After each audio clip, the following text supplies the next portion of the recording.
Taking the ferry to Moorea seems simple, until you're faced with 3 companies, different boats, confusing schedules, and unclear pricing. This guide clears it all up. We rode the 3 major companies, Terevau, Aremiti, and Vaearai.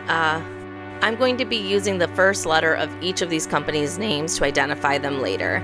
We had 4 crossings, with and without a car, before and after our Windstar cruise. Along the way, we've picked up tons of helpful tips, from timing and pricing to car logistics and onboard experience.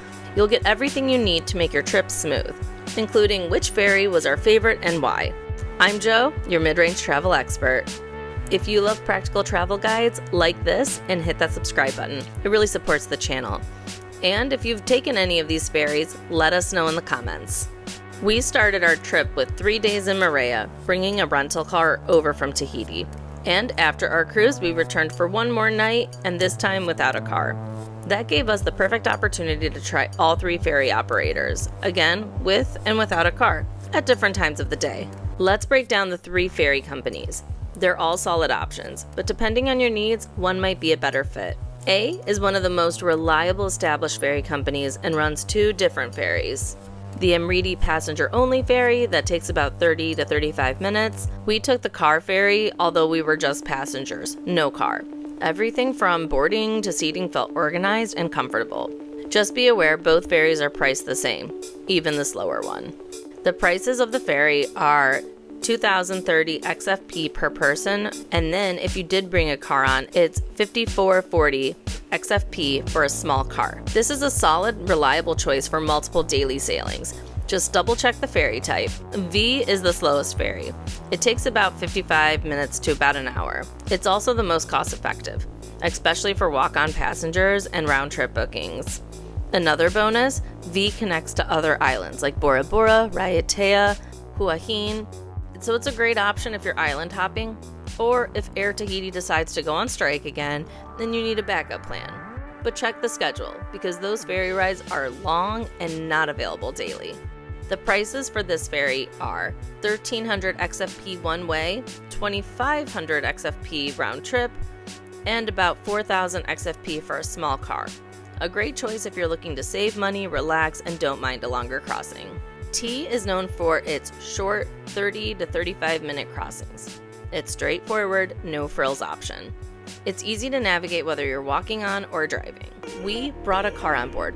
Although the parking space was tight, the crew guided us the whole way. The ride was quick and efficient, and we appreciate how simple the process was. From schedules to pricing, everything was clearly laid out. That said, it doesn't have the same level of onboard amenities as V. But if you're focused on getting there quickly without confusion, it definitely delivers. The prices are $1,350 XFP per person, $4,900 XFP for a small car. A fast, reliable choice, especially if you're looking for simplicity over extras. Car versus no car, what we learned. Renting a car in Tahiti is usually cheaper than in Moorea, and bringing it over gave us full flexibility during our first few days. If you're planning to bring a car on the ferry, here are some tips from our experience. Book your car slot in advance.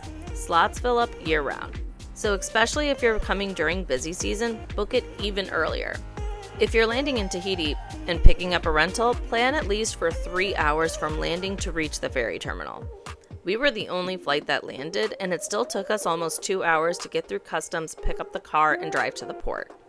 If you happen to get to the ferry port faster, and there's space on an earlier ferry, you may be able to switch. Just ask the terminal. We had a little extra time, so we were able to visit the Papeete market for about 30 minutes, which was a nice bonus. Know the size of your car. The smaller the car, the cheaper your vehicle ticket will be. You'll need to purchase a car pass in addition to your passenger ticket. Arrive to the ferry terminal at least 30 minutes early. You'll line up in no real particular order, and once your car is in place, you can hop out and hang out until it's time to board. Driving onto the ferry can be tight, but the crew helps guide you the whole way. When we returned to Moorea without a car, the process was slightly different, and honestly, a little confusing at first. You'll hand your luggage off to porters, but there's no real baggage tags or claim slips, so it feels a little unclear. That said, it worked out just fine. Our bags were waiting for us within minutes of arrival, and nothing was lost or delayed. Just something to be aware of if it's your first time. Schedule and timing tips. If you're going on a cruise, the cruise port is technically right next to the ferry terminal, on paper or Google Maps. It looks like a dream, but it's a bit of a workout. There are tons of stairs. The path is uneven, and that 5-minute walk was really more like a 10 to 15-minute walk, especially with dragging luggage in the heat. If you're rolling deep with bags or you're just not in the mood to haul, do yourself a favor and grab a cab. Yes, even though it's literally next door, it's one of those close but complicated situations. The ferries usually run from 5 or 6 a.m. to around 7 p.m. If your flight arrives at night, you won't be able to catch a ferry that day, so plan for an overnight stay in Tahiti. On our final travel day, our flight home was at 9 p.m., so we took the second to last ferry from Moorea to Tahiti to give ourselves a bit of a buffer. We chose A for that leg, and everything went smoothly. It's always a good idea to just build in a little extra time just in case. Amenities, food, and motions. All ferries have bathrooms, AC, food and drink service, and both indoor and outdoor seating. V really stood out here.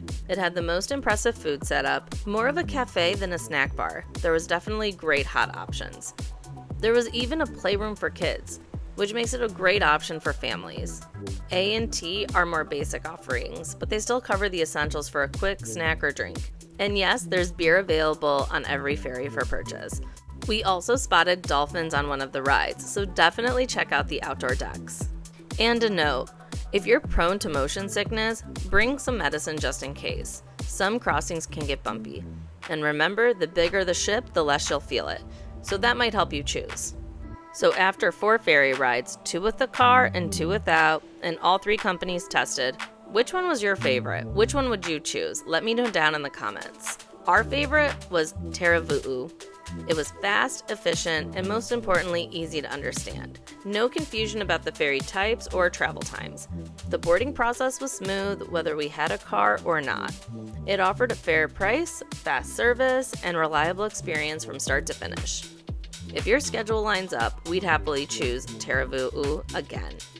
No matter which ferry you take, getting to Moorea is a beautiful experience in itself. It's one of the most scenic ways to island hop. Got questions? Drop them down in the comments. Check the descriptions for ferry schedules, booking links, and car rental tips. Like and subscribe, and I'll see you in paradise.